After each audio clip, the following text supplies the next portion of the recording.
for the JBLs? Me, I did. Who stole the JBL that my son had? His friends. Quit hanging out with scumbags. It's that simple. Out my yacht for... We can go yacht for yacht. This is a TikTok influencer who lost 1 million followers in one day and got banned by TikTok on 8 separate accounts in less than a month. If TikTok had jail cells, she would probably be in one right now. The life of Adrielle Sigler looks like a reality show gone wrong. Except it's not scripted, it's just unhinged. Adrielle Sigler, better known as Vegan Riz, is a 33-year-old female TikToker whose online presence has left a trail of scams, scandals, and shattered lives. A woman who turned her 1 million followers into her personal ATM, all while screaming jealousy at anyone who dared call her out. Towards me. No, it's because they're jealous. People from small towns get jealous over the... Adrielle Sigler didn't just rise to fame. She erupted like a volcano of narcissism, spewing chaos across Jamestown, New York, a sleepy little town that never asked for a one-woman wrecking ball. Once a humble school teacher in Pennsylvania, Adrielle ditched the chalkboard in May 2022, claiming she fled an abusive ex to chase her destiny as a digital deity. And chase it she did. 1 million followers on her main account, raking in $1,300 a day. Strutting her stuff like TikTok royalty, she bragged that she cracked the top 230 creators, a vegan vixen who shed 80 pounds and turned her blonde armpit hair into a viral flex. Sounds like a success story, right? Wrong, because beneath that glittery facade lurks a grifter so brazen, so unapologetic, not feeling sorry even for her young victims. But now that 8 million follower empire that she had, dust, banned, obliterated, along with 8 other accounts in a single month. And Adrielle's got a conspiracy theory of her own, a corrupt TikTok employee, paid off by a rival influencer she snubbed, pulled the plug on her reign. She waved a blurry screenshot of a threatening message in one of her videos, proof of nothing but her own delusions. Meanwhile, the internet's got receipts. She's a rule breaker. She waved a blurry screenshot of a threatening message in one of her videos, proof of nothing but her own delusions. Meanwhile, the internet's got receipts. She's a rule breaker, a content creator who'd violate terms of service just to spite the algorithm. Adrielle's not just an influencer. She's a force of destruction, sucking in everyone dumb enough to be around her. She's scammed teens out of thousands of dollars with her fake GoFundMe sob stories. She's peddled thirst traps to kids. Yes, kids. Twirling her hair and showing skin like it's a PG-13 striptease. She's turned her own family into punching bags, airing their dirtiest laundry for clout, while wishing death on her ex and calling her son a permanent trauma. What a mother. And the paranoia? Oh, it's next level. She has claims of stalking cops, kidnapped grannies, screaming chihuahuas. She's got enemies everywhere, and they're all jealous of her hot girl glow. This woman's convinced she's a martyr, a misunderstood genius in a world too petty to handle her shine. But she's wrong, and we're about to prove it. By the time we're done, you'll be left aghast, laughing, maybe even screaming. Because Adrielle's spiral is a spectacle. Is she a scammer, a narcissist, a predator in vegan clothing? We're ripping the mask off layer by unhinged layer. And trust me, you won't believe the monster underneath. This is the untold, unfiltered, unholy saga of Adrielle Sigler, and it starts right now. Adrielle Sigler didn't stumble into TikTok fame. She strode in with a plan. Born in Pennsylvania, she spent her early career as a public school teacher, a gig she held until May 2022. That's when she packed up and moved to Jamestown, New York. There she reinvented herself as Vegan Riz, a full-time influencer. Her story was that she resigned from teaching to escape an abusive relationship, chasing a dream of social media stardom. By her own account, she hit it big fast. Her main TikTok account swelled to over 1 million followers, mostly young teenagers, drawn to her vegan lifestyle rants and quirky persona. She claimed to make earnings of up to $1,300 a day from the TikTok Creator Fund, boasted about cracking the platform's top 230 influencers, and flaunted her new life as a single mom who'd made it. On paper, it's an inspiring pivot. Small-town teacher to digital darling, shedding 80 pounds and a toxic past along the way. was also a former teacher who claimed to have resigned in May of 2022, where she says that she left her ex and moved to New York, resigned as a teacher, and became an influencer. She leaned hard into her brand. Vegan Riz wasn't just a handle, it was a lifestyle she sold to her fans. She'd post about dropping the weight, calling herself a hot girl who now faced the same jealousy hot women get, a phrase she repeated like a mantra. Her content mixed vegan preaching with oddball flexes, singing about her rare blonde armpit hair, firing a cash gun to show off her earnings, even twirling her hair in flirty co-host battles. She told followers she had left teaching because students spread rumors about her looks. Too pretty for the classroom, she implied. And in Jamestown, she played the big fish in a small pond, claiming that the locals envied her TikTok glow. People in this small town are jealous of my following, she'd say, framing herself as a misunderstood starlet in a sea of haters. I'm a survivor of domestic violence. I escaped. I moved out of state. But the shine didn't last. Her million-follower account was gone overnight, banned by TikTok, along with 8 others she ran, all wiped out in a single month. Adrielle had an explanation ready. A rival influencer, scorned by her refusal to collaborate, paid off a corrupt TikTok employee to nuke her empire. She flashed a screenshot of a threatening message, vague, unverified, and conveniently light on details as her smoking gun. She insisted that they are out to get her, doubling down on her victim narrative. But the internet wasn't buying it. Redditors dug deeper, pointing to a simpler truth. Adrielle's content broke rules repeatedly. From begging for gifts on live streams to posting questionable stunts, she was a walking violation report. To sum it up, she was not banned for a conspiracy. She's banned because she can't stop pushing the line. There are even communities on Reddit that claim to have jointly reported her accounts on TikTok. The cracks were there from the start. Her rise wasn't built on talent or authenticity, it was a house of cards, propped up by teenage devotion and an audience with a knack for controversy. She'd beg them for donations despite bragging about cash flow, flaunting stacks while crying broke. Her fans, mostly kids, didn't see the hustle. They saw a hero, and the account bans were just the first domino. Adrielle Sigler was about to show the world who she really was, and it wasn't pretty. I just had my whole car fixed. I took my kids back to summer shopping. I paid my rent for 4 months. I am now down to X amount of dollars. I'm not gonna say how much money I have left, but I'm gonna tell you right now it is not enough to move. And I don't even know if I'd get approved if I apply to rent somewhere. Adrielle Sigler's rise was a shaky ladder of ego and ambition, but her scams? That's where she turned TikTok into her personal goldmine by executing a grift so shameless it'd make a Nigerian prince blush. By May 2024, Adrielle had honed a strategy that preyed on her million-strong army of followers. Her masterpiece was a $30,000 GoFundMe campaign dubbed Emergency Move, which launched after claiming her son was viciously attacked in Jamestown, New York. She went live, mascara streaking down her face, voice cracking with desperation. He was jumped by 10 people, assaulted, robbed. Our lives were threatened, she said frantically on a live stream. I had to hang up my call with 911 because they said they have no one available and I can't find my son. What happened? Her story was that her son was missing a few hours after school had closed for the day, and that he wasn't picking her calls. She then panics and calls 911 but can't reach them. Still in a frenzy, she decides to drive to the school to look for him, and there she sees a group of 10 kids surrounding her son in a somewhat confrontational manner, and automatically assume that they are jumping him. As expected, she rushes to post on TikTok first, giving her viewers real-time updates on the happenings. She posts clips of her son with his face muddy, shirt ripped, shoulder bruised, claiming he almost lost his life in the woods near his middle school. She also goes on saying that she is a single mother in the state of New York, and it's incredibly expensive to move, not just herself, but her children, adding that she needed to do whatever she could to keep them safe. Her fans, probably kids with stars in their eyes, rushed to her rescue, flooding the GoFundMe with thousands until it hit that $30,000 mark. Adrielle had them hook, line, and sinker. I am in a very scary situation. I'm putting a GoFundMe together. If you don't want to help, you don't have to. If it bothers you, that I just want to be living somewhere safe.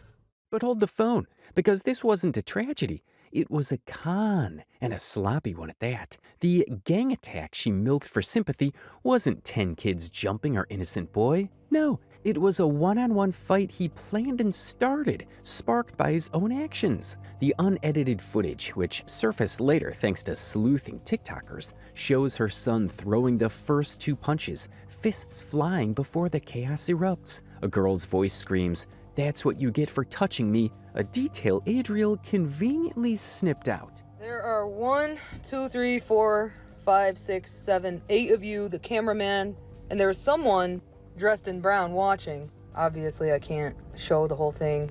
So there's like 11 of you, not 10. The numbers just keep going up. 11 of you. 11 of you. And how many of us showing love and support for my son? I think that number is way higher than 11. That's just a hunch. Turns out her son allegedly assaulted multiple girls beforehand, a bombshell dropped by a former babysitter and corroborated by whispers on Reddit. Adrielle didn't just edit the video, she rewrote the narrative, casting her son as a helpless victim as the other kids are a gang of criminals. She took it further, even doxing them to her million followers, posting their names with their faces, even driving by one boy's house to film his porch. She branded them thugs, threats, monsters, all while her fans cheered her justice. The details of the scam were audacious. She claimed she needed $30,000 urgently for a move due to their lives being in danger. She explained the need to find a home quickly, highlighting hurdles like application fees, movers, and junk removal. She also mentioned the competitive market and the need to pay off a lease to stand out. She portrayed herself as a desperate single mom racing against time, with her kids too scared to attend school due to gang-related threats. However, inconsistencies were evident. She had recently boasted about paying rent through September for both the house and garage. She then stated, "Had I known this was going to happen, I wouldn't have paid that far in advance," as if a lack of foresight was her only issue. Redditors quickly pointed out that moving costs don't reach $30,000. Even with the first and last month's rent. And then there's the kicker. Mid-campaign with donations still rolling in, Adrielle posts pics from a solo mom vacation in Florida.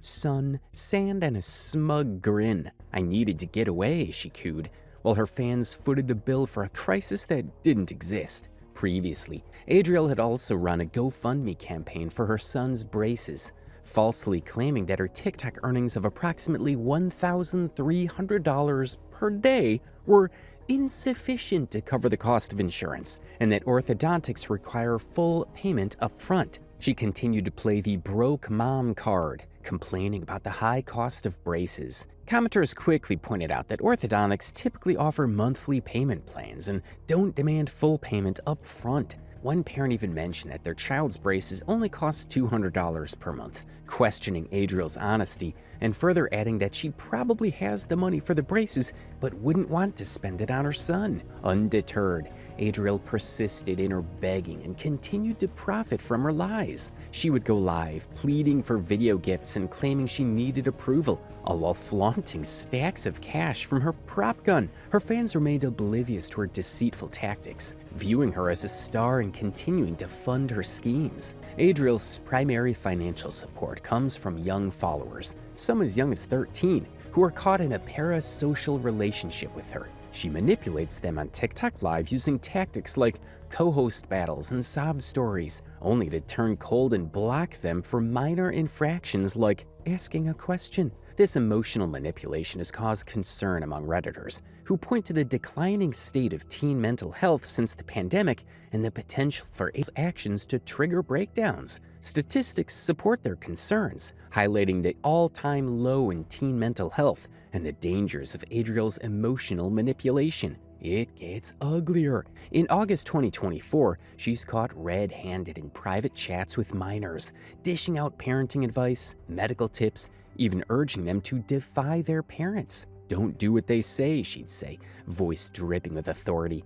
"You don't need to listen to them." Her fan base, mostly teens, ate it up, idolizing her as a rebel mom. But the internet saw through it. The predatory behavior, grooming scandal.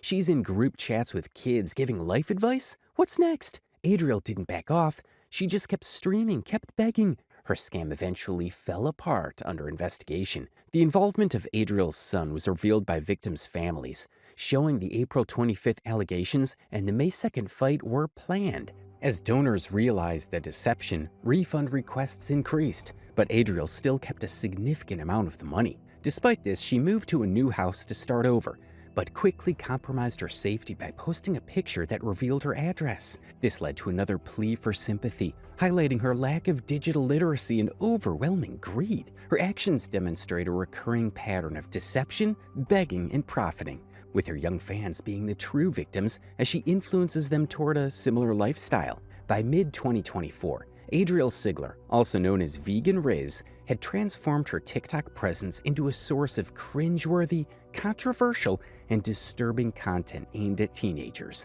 She wasn't just a scammer, she had become a one-woman content factory, using her platform to share overly content, inflammatory posts, and bizarre displays that raised questions about her grasp on reality. Sigler's million followers were subjected to a constant stream of inappropriate and unhinged content that she presented as entertainment. During live streams, she would appear in revealing outfits, twirling her hair and cooing, "This is for the teens." While her fans cheered, the rest of the internet was repulsed by her behavior. The 33-year-old mother was clearly crossing lines, seemingly unaware of her inappropriate actions. A lot of people ask, Adrielle, why don't you wear deodorant and why don't you shave your armpits? Well, the two are not connected. I don't shave my armpits for aesthetic reasons. I think they look good. I don't wear deodorant, and I've said this several times, because if you smell bad in your armpits, that means you're putting something in your body that's toxic, and your body is releasing those toxins. You smell like what you eat. Let's break down the catalog of chaos. One video has her chewing food obnoxiously loud, zooming the camera into her mouth, ASMR for her fans. Alex, the best brand of vegan chicken is Dairy. Oh, okay, Jim, thanks.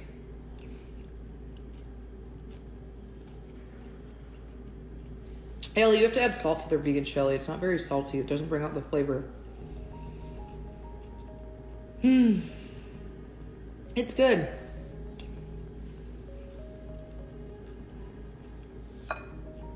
Hi, Paula.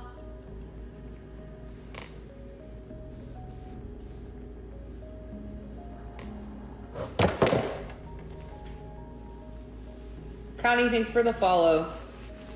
Thank you, Nicole. Thank you, Mary B. Sabrina, I've never had an acai bowl. Ashley, thanks for the follow.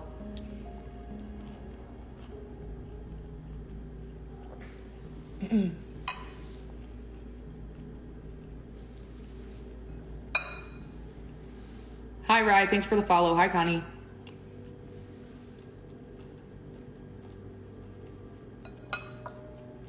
Hi, Kat.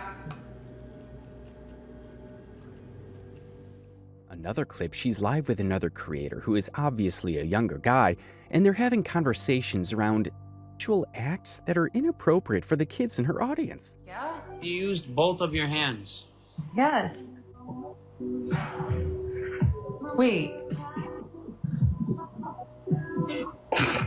What? The answer is yes. Have you ever hocked to it before? No, I don't spit loogies on bleeps. I don't go. Answer the question. Who does Ever that? hocked to it before? No. Okay. 8-6. Her live streams were a circus of their own. She'd go on for hours, sometimes as much as 6, battling co-hosts, begging for gifts, and dishing out life advice to her teen-heavy chat. She consistently used rage bait to provoke reactions, posting rants about haters and taunting locals in Jamestown, claiming they were jealous of her TikTok fame. She mocked her previous teaching career, stating that students spread rumors about her because she was too pretty. Additionally, she baited rivals by stitching their roasts with smug rebuttals. Her provocative behavior led to TikTok banning 8 of her accounts in a month, including her main account with 1 million followers. She claimed a TikTok employee was bribed to take her down, but Redditors dismissed her excuse, stating that her content violated community guidelines with thirst traps for kids, begging and slurs. The creepiest layer, her obsession with teens wasn't just content, it was personal. She admitted on Live, "I went through trauma at 16, so I'm stuck there mentally." Yeah, it showed.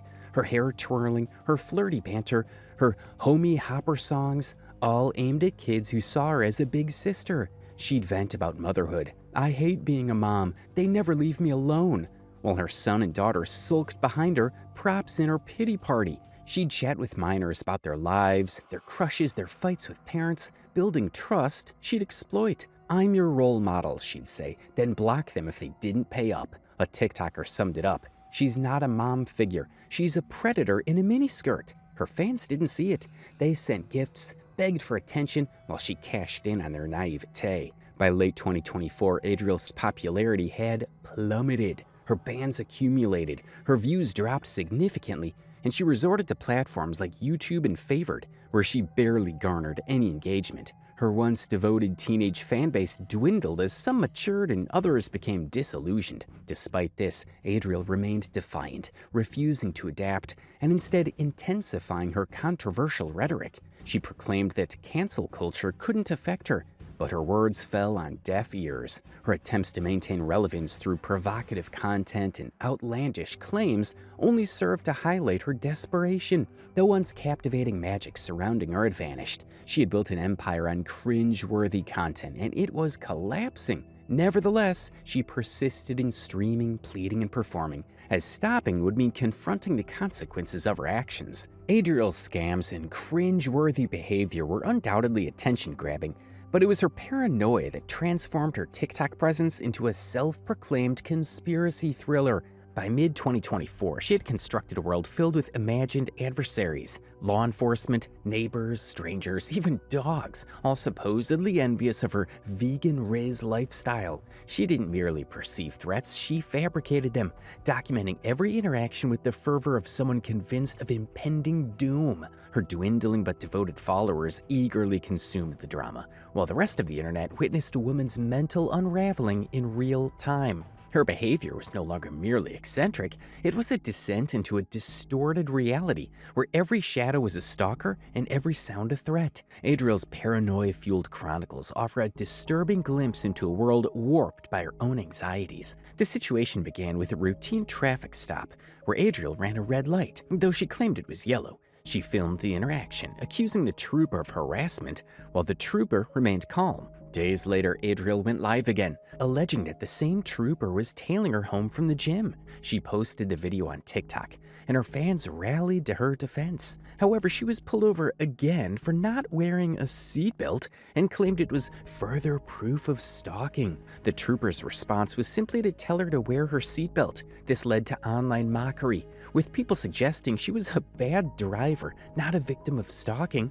Adrielle continued to insist that the trooper was obsessed and jealous, framing routine traffic enforcement as a personal vendetta. The Wegmans kidnapping incident illustrates a concerning example of prejudice and paranoia. Adrielle observed a black man assisting an elderly white woman into a car with dealer plates in the Wegmans parking lot. Assuming the worst, she began filming, zooming in on the man's face and narrating her suspicions based on his out-of-state business card.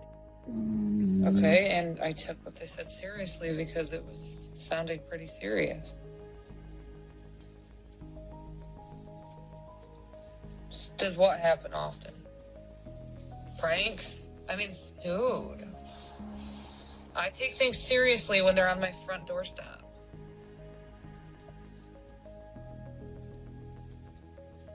No, I've never had Jehovah's Witnesses knock on my door before.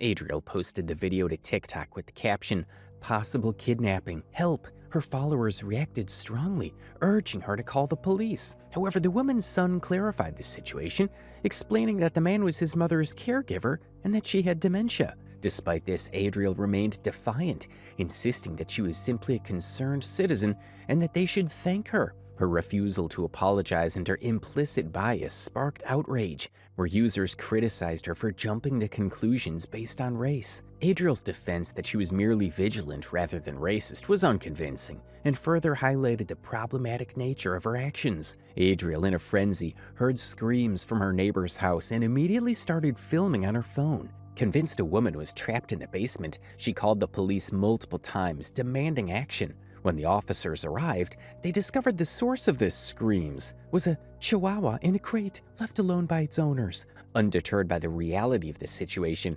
Adrielle posted the entire ordeal online, complaining about wasting her resources on a false alarm. The irony was not lost on her followers, who reminded her of the incident when her own home was swatted due to a fake call. The 911 call from yesterday morning I caught on camera, I recorded.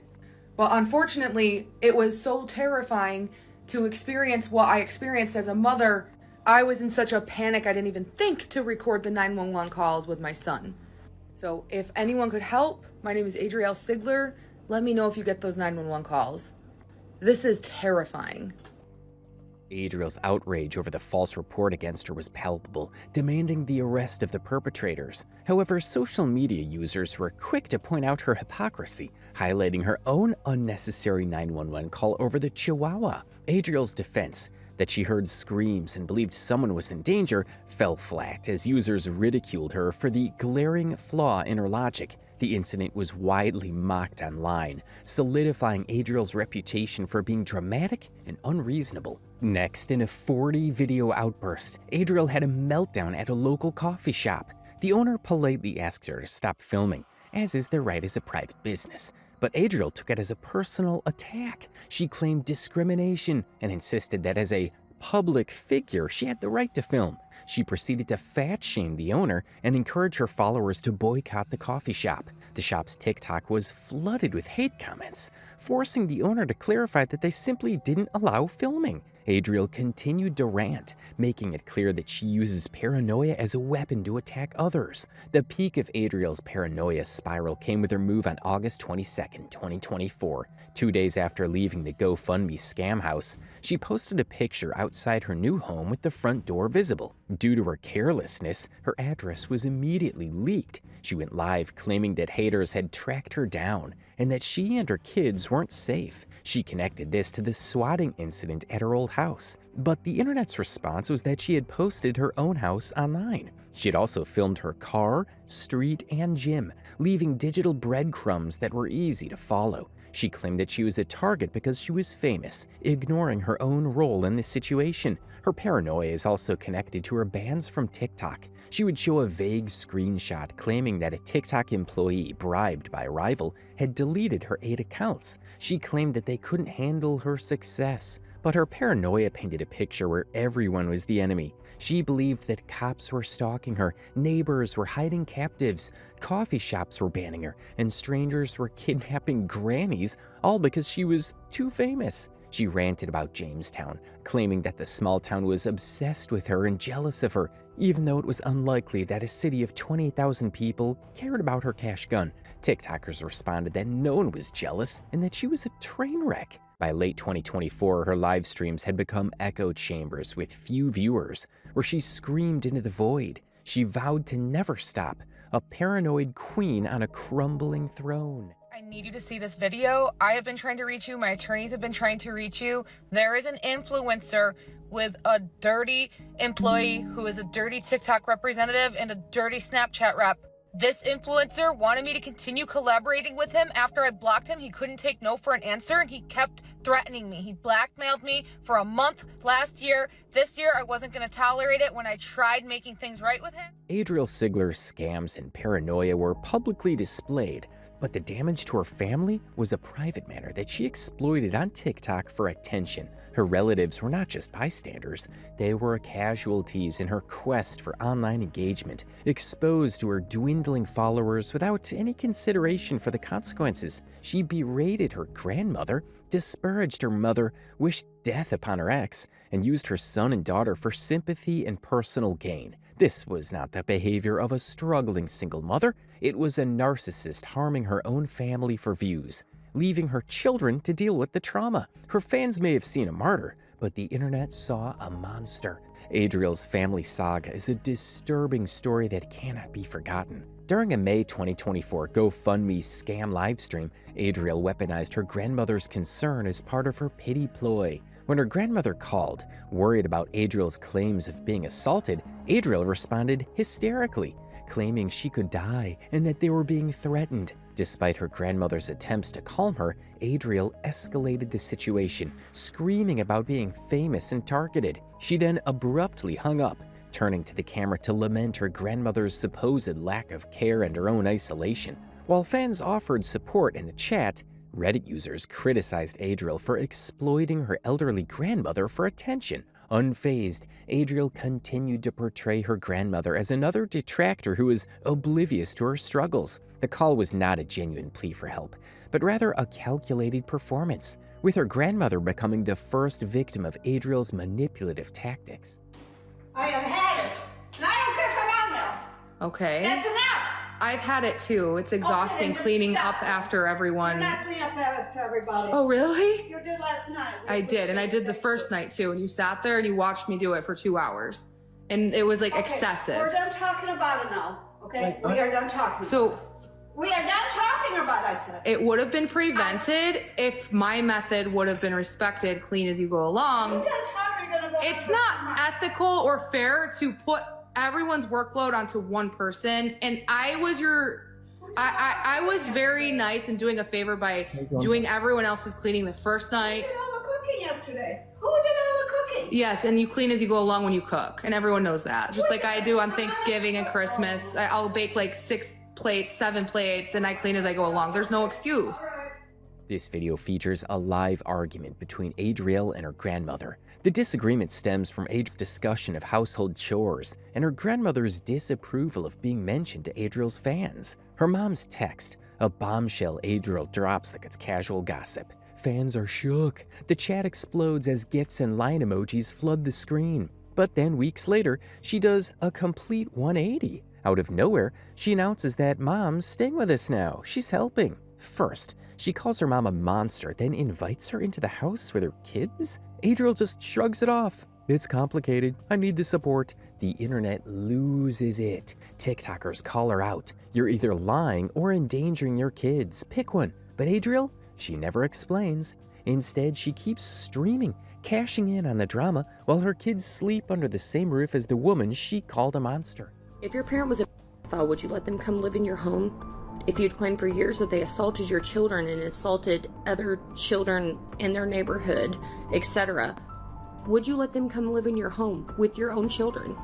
My mom came here to visit. I'm so grateful because If what Siggy has posted on the internet and said for years is true about her mom, she just put her own kids at risk. So I'm going to lay this out for you step by step with proof. Pause to read, but this is a blog from 2015 where she went as Adrielle Sigler. She clearly states that her mom was a PDF file and that she had taught her 4-year-old son to do some very bad things. This is a post that she made on Bookface, stating the same thing. And this is proof that it was her screen name. Better yet, let's hear it out of her own mouth. have nothing over me. They groom children, they watch their family members groom children, and they allow it to go on. And I've allowed it to go on until this point in time, because I'm no longer your scapegoat. I used to keep my mouth shut. I'm not going to keep my mouth shut anymore. So on top of all this proof, she's even told people about it, friends, people that she grew up with. It's a very messy situation with her mother. Many speculate that Adrielle made up all those stories about her mom being a pedo and sex offender. Her ex gets the darkest wish. She's on live, venting about her kid's dad, saying things like, I hope he flips his car and decapitates himself. I'd love to see that. She claims he's the abusive ghost of her past, the reason she quit teaching and ran to Jamestown. He's why my son's a product of rape, she says, dropping that bomb to millions without proof or pause. Adrielle's fans applaud her so-called bravery as she shares her son's origin story, weaponizing it for views. But her son is visibly uncomfortable in the video. She continues to berate her ex, calling him trash and blaming him for ruining their lives. This has caused backlash on Reddit, with users calling her out for airing her trauma without her son's consent. A TikToker stitched her video, highlighting the potential harm caused by Adrielle publicly wishing death upon her ex. Adrielle responded to the criticism by claiming that people are just jealous of her honesty, seemingly justifying her actions. Adrielle Sigler frequently airs her frustrations with motherhood on social media, often using her children as props in her online rants. In one instance, she publicly shamed her 13-year-old son for forgetting a $600 ski pass for a school trip, calling him a leech and lamenting the financial burden he placed on her. Despite boasting about her wealth, she berated him for his mistake, drawing criticism from viewers who accused her of shaming him for being a kid. In another incident, she neglected to pick up her daughter from dance class, choosing instead to FaceTime and complain about the challenges of motherhood. Her daughter's pleas to stop filming were met with indifference, as Adrielle prioritized her online persona over her daughter's well-being. These incidents have sparked outrage among online communities, with many condemning Adrielle for exploiting her children for social media attention and neglecting her parental responsibilities. It gets so bad that her grandmother had to call her and plead with her to stop making content with the family. So I'm just beside myself, and Grandpa, I could tell he was tired. Just because I'm telling you this, I hope you're not recording this right now. I kind of want to because... Grandpa and I are upset enough. No more posting about our family, please. No, so please, do not post anything. Oh, don't start talking crazy. You know. Do not record this. I am. Huh? I am. You have to, there's something needs to open your eyes to... Somebody needs to open up your eyes. When I request... Bye! Something that Bro, pertains to tell me not to make videos. Otherwise I'll move. But not about me. Oh, they're not about you. Or your mother. I don't, but this one is. Because I'm fed up. I really don't want to get even more upset than I already am. Like, I feel so bullied. Bullied. The son of Adrielle Sigler was involved in a fight, which she claims was an assault. However, a former babysitter alleges that her son had assaulted multiple girls, and the fights on April 25th and May 2nd were acts of retaliation. Adrielle denied these accusations, stating that her son was jumped by 10 kids, and she edited videos to conceal her son's involvement in the violence. She claims that her son is now permanently traumatized and is now being bullied at school. However, commenters suggest that he's being bullied not because of his mother's fame, but because of her behavior, with kids calling him Vegan Riz's son and referring to his mother as a clown. She admits that her son is now rude and talks back, and she's even begged him to stop during live streams, but she continues to film his misery. TikTokers have warned that she's raising a child who will hate her, and many believe that he's justified in feeling that way. Adrielle complains that her daughter is always asking for things like rides and food, then boasts about earning $215 an hour and dismisses critics. She claims being a single mom is difficult, but her kids have asked her to stop mentioning them during live streams. She dismisses therapy, claiming she's fine, but her children are not. She uses them to gain attention online. Her son's rape story and her daughter's delayed development are exploited for views, while she does nothing to actively correct the damage she's causing in their lives. The consequences of Adrielle's actions became harsh by the end of 2024. Her son faced ostracization due to assault rumors fueled by her lies, while her daughter became withdrawn, expressing a hatred for the camera, yet Adrielle continued filming. During live streams, she yelled at her children for ruining her vibe while they pleaded for peace. Her fan base dwindled, with viewers finding her too much, but she attributed the decline to jealousy. Online commentators labeled her a narcissist, criticizing her for exploiting her children for views, and urged her to seek help. Adrielle remained defiant, vowing to never stop, a declaration that seemed less like defiance and more like a guarantee of continued harm to her family. Adrielle Sigler's story isn't just a deep dive, it's a plunge into the abyss of a woman who turned TikTok into her personal empire of chaos, only to watch it crumble under the weight of her own lies. We've peeled back every layer of this small-town scammer who clawed her way to 1 million followers, then torched it all with scams, cringe, paranoia, and a family fallout that'd make a reality show blush. TikTok star Vegan Riz, a former Pennsylvania teacher, rose to fame and fortune by sharing her vegan weight loss journey. However, her success was overshadowed by accusations of grifting, narcissism, and predatory behavior. This marks not the end of her story, but a pause in her dramatic downfall.